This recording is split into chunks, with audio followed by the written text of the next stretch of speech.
아멘. 할렐루야. 그동안 여러분 평안하셨습니까? 네.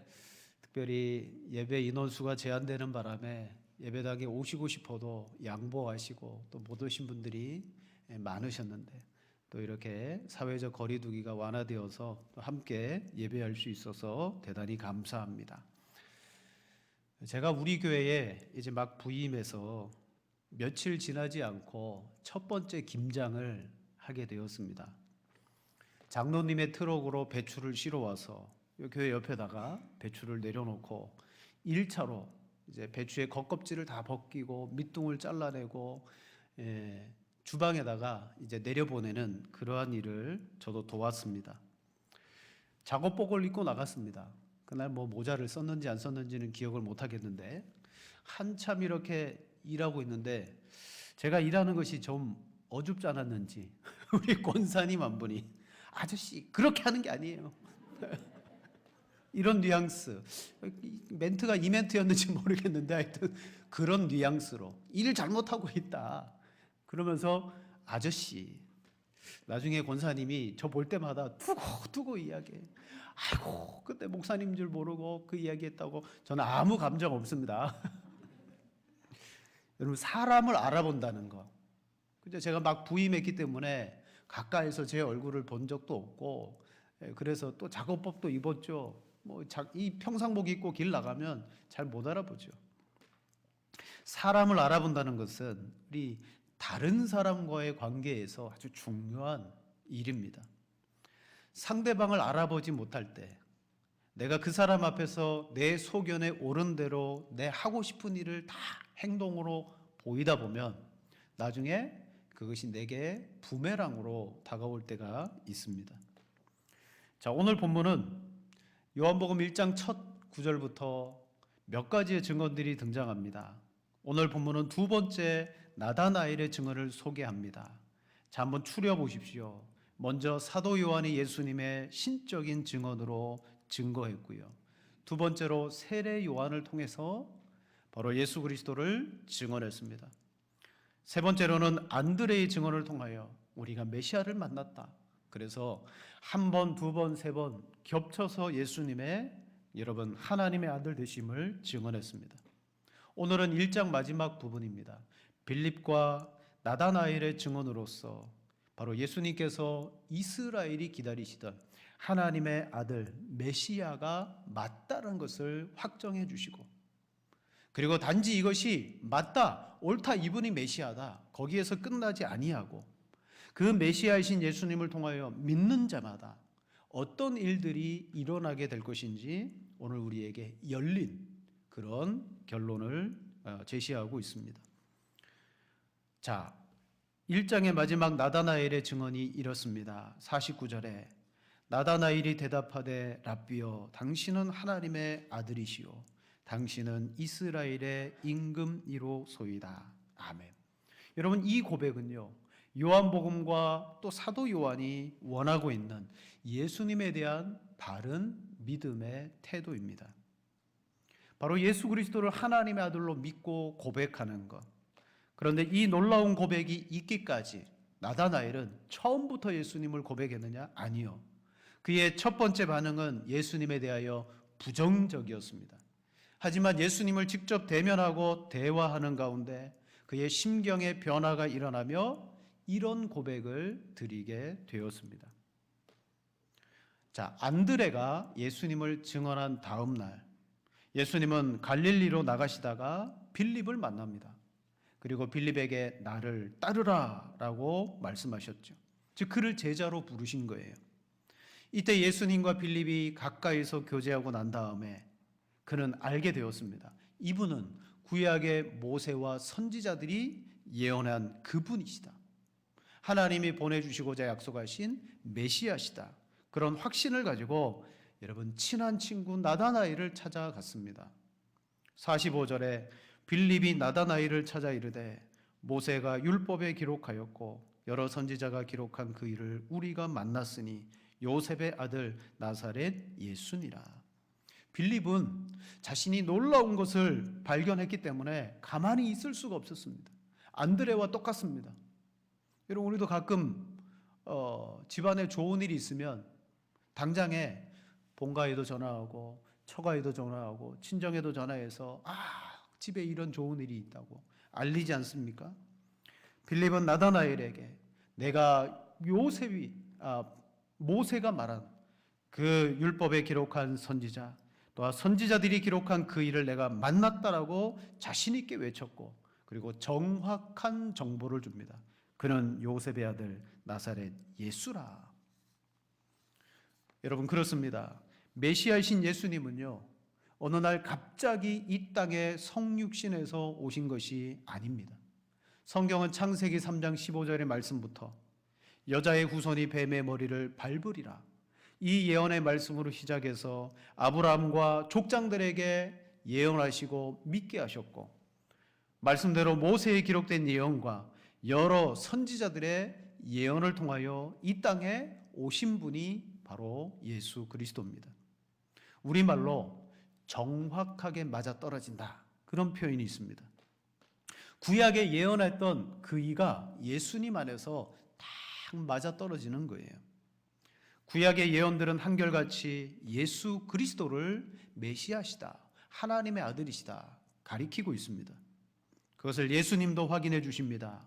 요한복음 5장 39절 말씀 너희가 성경에서 영생을 얻는 줄 생각하고 성경을 연구하거니와 이 성경이 곧 내게 대하여 증언하는 것이니라. 아멘.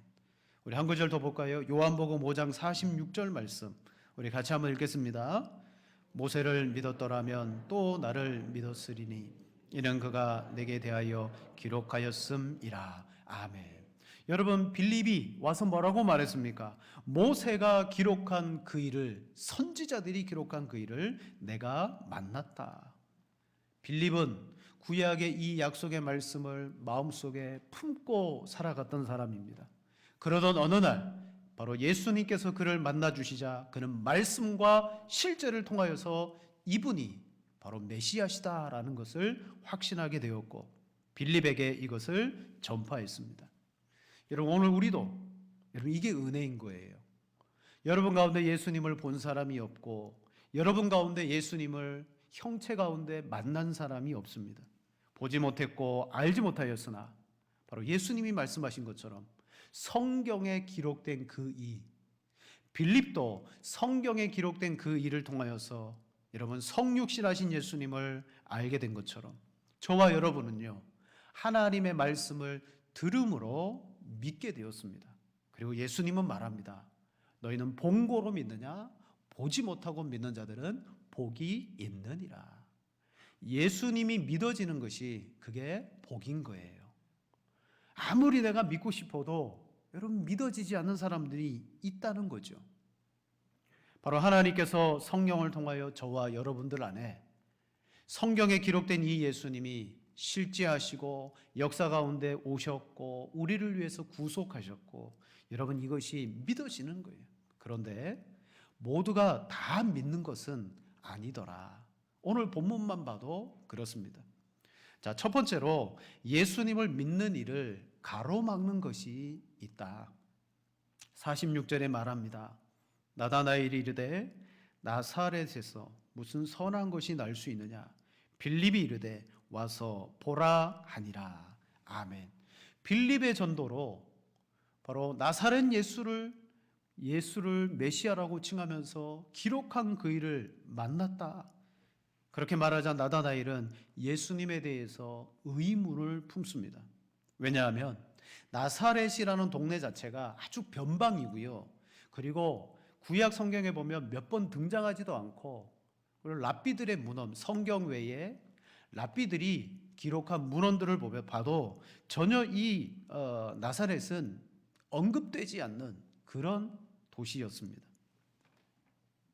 분명 메시아가 태어났다면 우리가 잘 알고 있는 베들레헴, 성경은 바로 예수 메시아가 다윗의 고향에서 태어날 것이라고 약속했기 때문에 바로 유대인들에게 메시아가 어디서 태어나겠습니까? 그럼 물어보면 다 다윗의 고향이라고 말했습니다. 메시아는 구약의 예언처럼 정말 다윗의 고향에 태어났습니다. 미가서 5장 2절입니다. 베들레헴 에브라다야 너는 유다 족속 중에 작을지라도 이스라엘을 다스릴 자가 내게서 내게로 나올 것이라. 그의 근본은 상고에 영원에 있느니라. 아멘. 이 메시아에 대한, 그 메시아의 출생의 장소에 대한 여러분 예언입니다. 바로 구약의 예언은 다윗의 고향인 베들레헴에서 예수님이 태어나신다. 그런데 나사렛에서 메시아가 있다고? 나사렛 출신이 어디 메시아가 될 수 있느냐? 나다나엘은 구약의 말씀과 그가 알고 있는 성경의 지식 가운데 이게 용납이 안 되는 거예요. 자, 사실 예수님은 우리가 잘 알듯이 이 예언대로 베들레헴에서 태어나셨죠.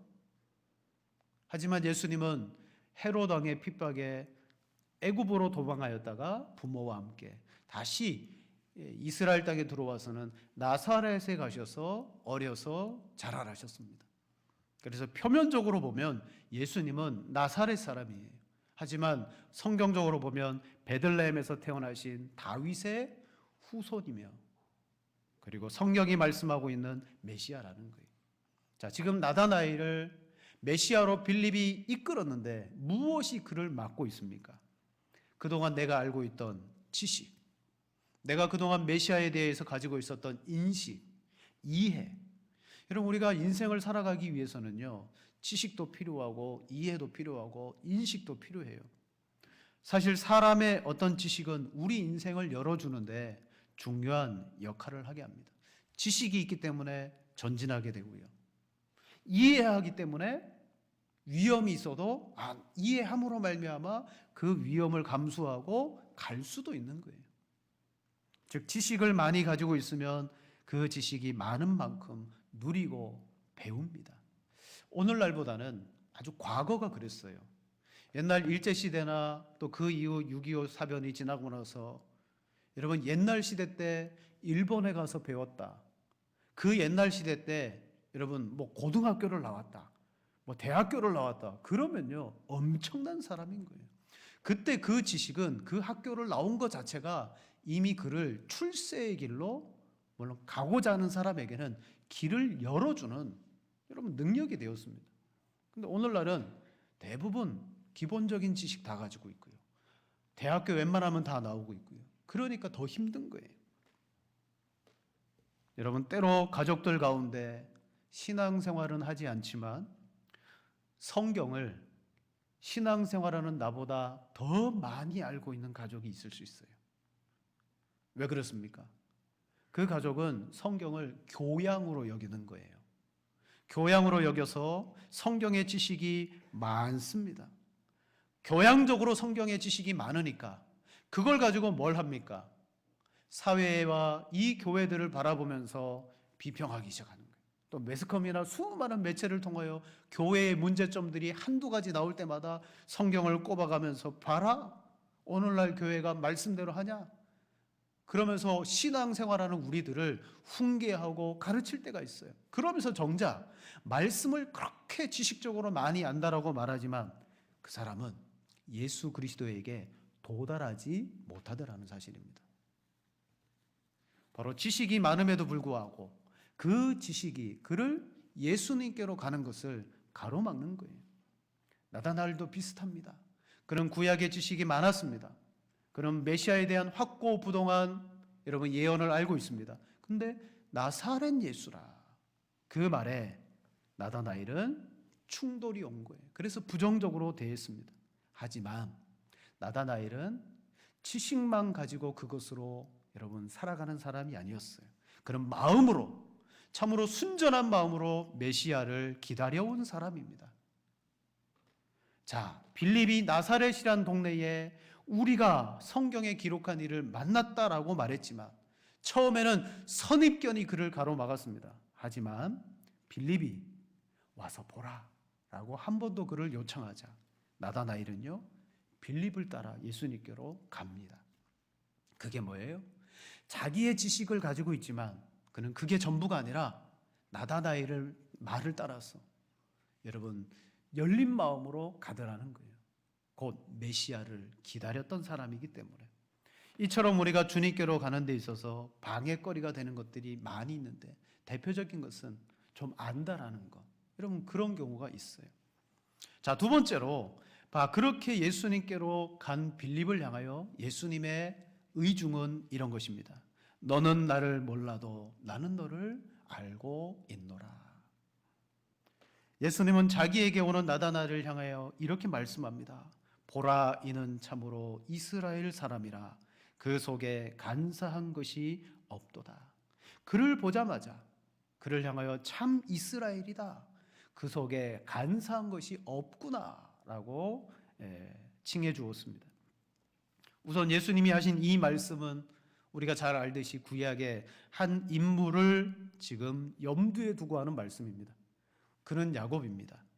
참 이스라엘, 그 속에 간사한 것이 없는 사람. 야곱의 두드러진 특징 중에 하나가 뭐냐면 바로 간사함이었습니다. 창세기 27장 35절에 말합니다. 이삭이 이르되 내 아우가 와서 속여 내 복을 빼앗았도다. 여러분, 에서처럼 꾸미고 들어가서 자기가 장남인 것처럼 꾸며서 형의 장자의 복을 그가 받은 것을 말합니다. 바로 내 아우가 와서 속여 내 복을 빼앗았다. 이전의 개역 성경에는 이렇게 번역합니다. 이삭이 가로되 내 아우가 간교하게 와서 내 복을 빼앗았도다. 여기서 말하는 야곱의 특징이 뭐냐면 바로 속이는 것, 간교함입니다. 그는 아버지 이삭마저 속이고 축복을 가로챘습니다. 그의 습성 속에는 간교가 있고 간사가 있고 속임이 있습니다. 네, 바로 아버지 이삭도 야곱을 향하여 그는 간교한 사람이다 라고 칭하고 있고요. 한마디로 야곱의 키워드를 하나 여러분 택해보라 라고 말하면 간교함입니다. 근데 이 간교함은 뭐냐? 신앙이 없는 간교함이 아니에요. 그는 이미 어머니의 뱃속에서 큰 자가 작은 자를 섬기리라 라는 약속의 말씀을 받았습니다. 조상 아브라함의 약속의 가문에 태어났습니다. 그는 한 손에는 하나님의 약속을 받은 사람이에요. 그런데 이 약속을 어떻게 해요? 다른 한 손에 있는 인간적인 꾀와 속임과 간교를 통해서 이것을 이루려고 한 사람이 야곱입니다. 그 결과 동시적으로 하나님에 대한 약속과 믿음을 가지고 있었지만 인간적인 애씀과 노력, 이걸 내가 이루어야 되겠다라는 그러한 열심이 있었던 사람이 야곱입니다. 우리 신학적으로 보자면 야곱은요, 알미니안주의에 가까운 사람이에요. 알미니안주의가 뭡니까? 하나님의 은혜가 우리에게 있어야 되는 것 안다. 그런데 은혜만 가지고 구원받는 게 아니라 우리가 노력하고 그것을 쟁취해야지 된다. 이게 알미니안주의예요. 완전한 하나님의 은혜가 아니라 인간적인 노력, 우리도 뭘 해야 되지 않느냐. 그는 믿음에다가 약속에다가 자기의 것을 더한 사람이 바로 야곱입니다. 자, 다시 본문으로 돌아가서요. 예수님이 나다나엘을 향하여서 너는 참 이스라엘 사람이다. 너에게는 간사한 것이 없다. 여러분, 이 말은 무슨 뜻입니까? 너는 이스라엘이지 야곱이 아니다 라는 말입니다. 너는 이스라엘이야. 너는 야곱이 아니야.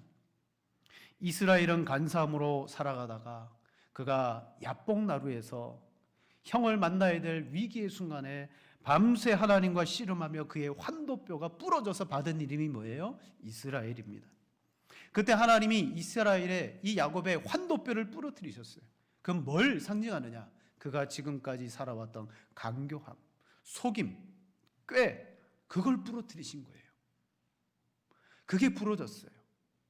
지금까지는 하나님의 약속을 나의 간교함으로 이루려고 했던 그가 하나님과 씨름하며 환도뼈를 맞으면서 그의 간교함이 부러지고 그때부터 너는 이스라엘이라고 해라 라고 하나님이 말씀하십니다.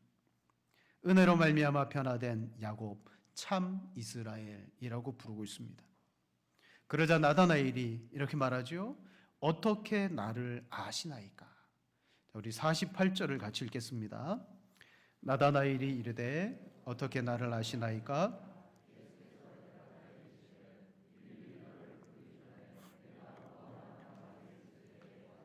아멘. 자, 지금까지 예수님께 왔을 때는 여전히 선입견이 있었고 부정적이었어요. 근데 예수님께서 너는 참 이스라엘이다. 너는 강교함이 없다. 아니 저를 어떻게 아십니까? 이 선입견의 벽에 갇혀있던 나다나엘에게 여러분 예수님이 이제 하신 말씀이 그 속으로 빛이 들어오는 말씀이 되었습니다. 그때 예수님이 하신 그 말씀, 내가 무화과 나무 아래에 있을 때 내가 보았노라. 여러분 이 대답을 듣는 순간 나다나엘은 이렇게 고백합니다. 나다나엘이 대답하되 랍비여 당신은 하나님의 아들이시요 당신은 이스라엘의 임금이로소이다. 아멘. 여러분 너무 급격한 심경의 변화 아닙니까? 그렇게 부정적이던 사람이 예수님께서 너는 참 이스라엘이야. 간사함이 없어. 저를 어떻게 아십니까? 내가 무화과 나무 아래에 있을 때 내가 보았노라. 여러분 그 말씀에 마음이 활짝 열렸습니다. 아, 이분이 나에 대한 깊은 통찰력을 가지고 있고 나를 아시는 분이구나.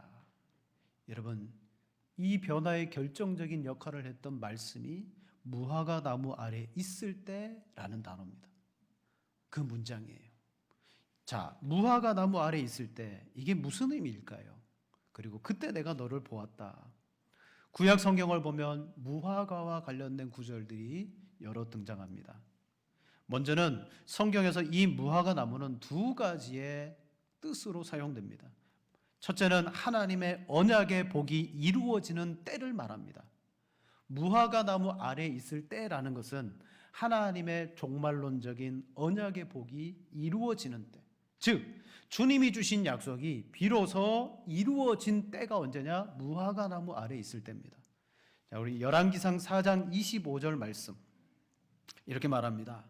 솔로몬이 사는 동안에 유다와 이스라엘이 단에서부터 부엘세바에 이르기까지 각기 포도나무 아래와 무화과 나무 아래에서 평안히 살았더라. 아멘. 솔로몬의 시대는 어떤 시대라는 거예요? 하나님이 하신 약속, 땅, 자손, 물론 아직 메시아에 대한 복이 이루어지진 않았지만 그 약속을 이루어가는 과정 속에 솔로몬이라는 왕을 통하여 하나님의 장차 있을 종말론적인 복이 솔로몬 시대에 부어진 거예요.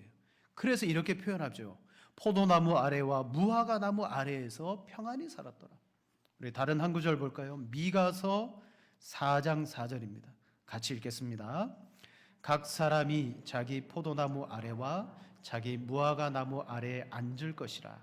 그들이 두렵게 할 자가 없으리니 이는 만군의 여호와의 입이 이같이 말씀하셨음이라. 아멘.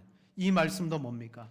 장차 각 사람들이 포도나무 아래, 무화과 나무 아래에 앉을 것이다. 이루어질 종말론적인 복의 성취에 대해서 예언하는 말씀입니다. 자, 첫 번째로 무화과 나무는요, 하나님의 언약의 복이 이루어지는 때를 말하고요. 두 번째로 무화과 나무는 하나님의 심판에도 언급된 말씀입니다. 무화과 나무가 말랐다, 무화과 나무의 열매가 없다, 이런 표현들이 있죠. 이건 앞서 말한 은혜와 복의 성취와는 반대입니다. 저주와 심판의 상징으로 여러분 말씀됩니다. 성경을 보십시다. 우리 하박국 3장 17절 말씀 같이 읽겠습니다. 비록 무화과 나무가 무성하지 못하며 포도나무에 열매가 없으며 감람나무에 소출이 없으며 밭에 먹을 것이 없으며 우리의 양이 없으며 외양간에 소가 없을지라도. 아멘. 자, 두 가지 욕내는 거죠. 근데 오늘 예수님께서 나다나엘을 향하여 어떤 용례를 쓰셨습니까? 내가 무화과 나무 아래에 있을 때에 보았다. 즉 이 말은 장차 종말론적으로 이루어질 그 약속의 복 아래 있다라는 의미입니다. 정리하자면 나다나엘이 간사한 자가 아니라 참 이스라엘 사람인 것은 하나님의 종말론적 복 안에 살고 있는 사람이다라는 뜻인 거예요. 자기를 처음 본 예수님께서 그를 보자마자 너 속에는 간사가 없고 하나님의 종말의 복을 누리게 되는 참 이스라엘 사람이야 라고 말씀했습니다. 나다나엘은 어떤 사람이었을까요? 이런 과정을 말씀을 뒤로 짐작해 보건대 그는 이스라엘의 종말의 복이 임하기를 사모했던 사람입니다. 그 누구보다도 여러분 이 세상에 태어난 사람들은요, 죄인들은 100% 하나님의 나라의 종말의 복이 아니라 자기의 성공과 이 땅에서 자기가 잘 되는 것을 바라보는 사람들입니다. 그런데 그 일을 위해서 사람들은 수단과 방법을 가리지 않습니다. 하지만 나다나엘은 나의 성공과 나의 나라와 내 꿈을 이루려고 했던 사람이 아닙니다.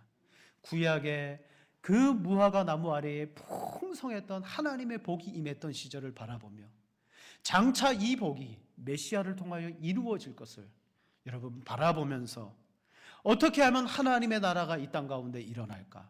어떻게 하면 그 하나님의 복이 이 땅 가운데 성취될까? 언제 메시아가 올까? 기다렸던 사람이라는 거죠. 그러니 그 속에는 간사함이 없고 하나님의 약속의 복을 받아 누릴 사람이라고 주님이 말씀하시는 거예요. 그러자 본문의 나다나엘은 자신을 깊이 아시는 예수님을 향하여 메시아로 하나님의 아들로 이스라엘의 왕으로 그는 고백하게 되었습니다. 예수님께서 말합니다. 나는 너를 깊이 아는 하나님이야. 여러분 예수님께서 그 무화과 나무 아래 있을 때 보았다라는 말씀을 하자마자 나다나엘이 놀라운 고백을 드리고 있습니다. 그런데 오늘 성경은요, 우리로 하여금 우리도 그런 예수님을 알아보고 고백을 드려야 된다. 그 예수님을 통하여 복이 임하고 그 예수님을 통해서 약속이 성취된다. 물론 그것이 하나의 오늘 사도 요한이 기록한 말씀의 내용입니다. 그러나 중요한 것은 우리가 예수님을 알아본 걸로 끝이 아니라 예수님은 이 나다나엘에게 한 가지 약속을 하고 있습니다. 자, 50절에 보세요. 예수께서 대답하여 이르시되 내가 너를 무화과 나무 아래에서 보았다 함으로 믿느냐? 이보다 더 큰 일을 보리라. 또 이르시되 진실로 진실로 너희에게 이르노니 하늘이 열리고 하나님의 사자들이 인자 위에 오르락 내리락 하는 것을 보리라 하시니라. 아멘. 여러분 우리는 요한복음 1장을 이제 마치고 1장만 보았습니다. 요한복음 1장은요, 요한복음 전체의 서론입니다. 1장이 딱 서론이에요. 본론이 뭐예요? 첫 번째 표적부터 7가지의 표적이 쭉 나오는 내용이 본론입니다. 그리고 이 표적 외의 것을 내가 더 기록할 수 있지만 내가 이것을 기록하는 것은 너희로 하여금 이것을 보고 예수님이 하나님의 아들이심을 믿게 하려 함이라. 거기가 결론입니다. 자, 서론입니다. 예수님을 알아보고 이 예수님을 하나님의 아들로 믿는 자들에게 앞으로 7가지의 표적의 역사처럼 하나님의 큰 일을 보게 될 것이라는 거예요. 야곱이 베델 들판에서 꿈으로 하늘이 열리고 사닥다리가 보이고 주의 사자들이 그 하늘과 땅을 오르락 내리락 하면서 놀라운 광경을 보며 하나님의 일을 보았듯이 오늘 예수님은 나다나엘을 향하여 뭐라고 말합니까? 사닥다리가 아니라 하늘이 열리고 인자 위에 하나님의 사자들이 오르내리는 것을 보리라. 다시 말씀드리면 예수님을 통해서 하늘과 땅이 연결되고 야곱은 꿈을 꾸었지만 나다나엘아 너는 그 꿈이 약속이 이루어지는 것을 보게 될 것이다. 말씀을 정리합니다. 여러분 하늘과 땅이 연결되고 하나님의 크고 놀라운 일이 이제 예수님 안에서 2장부터 펼쳐지기 시작할 겁니다. 이것은 나다나엘에게만 주신 약속이 아니에요. 요한복음 1장은 이 땅에 예수님이 왔지만 아무도 알아보지 못했다. 그러나 그 예수님을 믿고 영접한 사람에게는 하나님의 자녀가 되는 복을 주신다. 이 말씀은 곧 예수 그리스도를 참으로 믿는 자에게는 영원한 소망뿐만 아니라 열려진 하늘에서 사람들이 알 수 없는 상상할 수 없는 놀라운 하나님의 큰 일이 부어지게 될 것이다. 누리게 될 것이다. 여러분 약속하고 있습니다. 51절에 너에게는 이라고 말하지 않고 너희에게라고 예수님이 말했어요. 너희에게. 누굽니까? 예수 그리스도를 바르게 알고 믿는 사람에게 야곱이 보았던 것과 같은 크고 놀라운 하나님의 역사들이 앞으로 그 인생 가운데 펼쳐지게 되리라는 말씀입니다. 사랑하는 여러분, 오늘 우리는 2000년 전에 예수님을 만났던 나다나엘을 통하여 정말 예수님을 믿고 고백하며 그분을 인정하는 사람에게 어떤 일들이 주어지는지를 보게 됩니다. 여러분의 삶에도 분명히 이 약속이 이루어지게 될 줄로 믿습니다. 은혜로 말미암아 예수님을 믿고 나도 고백하게 되었고, 그로 인해서 주어지는 약속은 인류 역사상 정말 사람이 경험하고 볼 수 없는 그 크고 놀라운 일, 그게 뭐예요? 성육신하여 오신 예수님께서 우리를 위하여 죄 가운데 죽으시고 부활하시고, 그리고 그 예수님이 성령으로 지금도 우리 가운데 일하고 계시는 것입니다. 하나님은 예수님을 통하여 놀라운 일을 여러분 보이기를 원하십니다. 이게 우리의 신앙생활입니다. 늘 세상 가운데 치이고 힘들어하는 삶이 아니라 주님을 알므로 우리에게 주신 이 큰 약속들을 여러분 봄으로 기쁨이 넘치는 것이 신앙생활이 되어져야 될 줄로 믿습니다. 오늘 우리의 연약함에도 불구하고 주님이 우리를 계시하시고 알려주십니다. 하나님의 크고 놀라운 일들을 여러분도 말씀 가운데 보시고, 그리고 경험도 하시고, 그 말씀이 이루어지는 복을 여러분 얻으시는 성도님들 되시기를 축원을 드립니다. 이 시간 우리 합심으로 기도드리겠습니다. 기도하실 때 하나님, 오늘 말씀을 통하여 하나님과 내 주 예수 그리스도를 믿고 분명히 보게 해 주시옵소서, 고백하게 해 주시옵소서. 그리고 주님의 약속처럼 우리의 삶을 통하여 하늘이 열리고 하나님이 천사를 통하여 일하시고 역사하시는 놀라운 일들이 경험되고 누려지게 도와주시옵소서. 또한 빌립과 같이 우리도 그 예수님을 다른 사람에게 전파하고 증거하며 그 영혼이 구원받는 큰 일을 경험하게 도와주옵소서. 우리의 예배가 회복되게 해 주시옵소서. 다 같이 기도드리시겠습니다. 하나님 아버지, 은혜와 사랑을 감사드립니다. 하나님, 이 땅에 독생자들을 보내주심으로 우리의 무지와 선입견과 우리가 가진 지식으로 갇혀있는 우리 자신들에게 하나님의 계시의 영으로 그리스도를 알게 하시고 하나님의 아들이요 이스라엘의 임금이요 나의 왕 되심을 고백하게 해주신 것 감사합니다. 이제 주님을 믿고 고백하는 자들마다 하나님의 자녀가 되었을 뿐만 아니라 우리 예수님께서 이 땅 가운데 이루실 크고 놀라운 일들을 하나님 보게 될 것입니다. 주님, 오늘 우리의 믿음과 신앙의 생활이 하늘이 열리고 하나님께서 이 땅에 부어주시는 큰 일들을 하나님 경험하고 하나님의 역사를 아버지 하나님의 전파하는 신앙생활 되도록 도와주시옵소서. 그 출발점은 바로 예수 그리스도를 나의 주 나의 하나님으로 믿고 고백하는 것입니다. 주님을 믿는 자에게 이러한 일이 일어날 것이다. 하나님 믿는 자에게는 늙지 못함이 없다라고 말씀하셨습니다. 오직 우리가 주님을 내가 어떻게 믿느냐 말씀대로 믿고 그 말씀의 주님을 아버지 누리는 복이 있게 도와주옵소서. 우리의 신앙의 삶이 기쁨과 감사와 감격의 삶이 되도록 은총을 베풀어 주시옵소서. 주님 믿습니다. 주여, 하나님 아버지 은혜와 사랑을 감사합니다. 우리 주 예수 그리스도를 믿고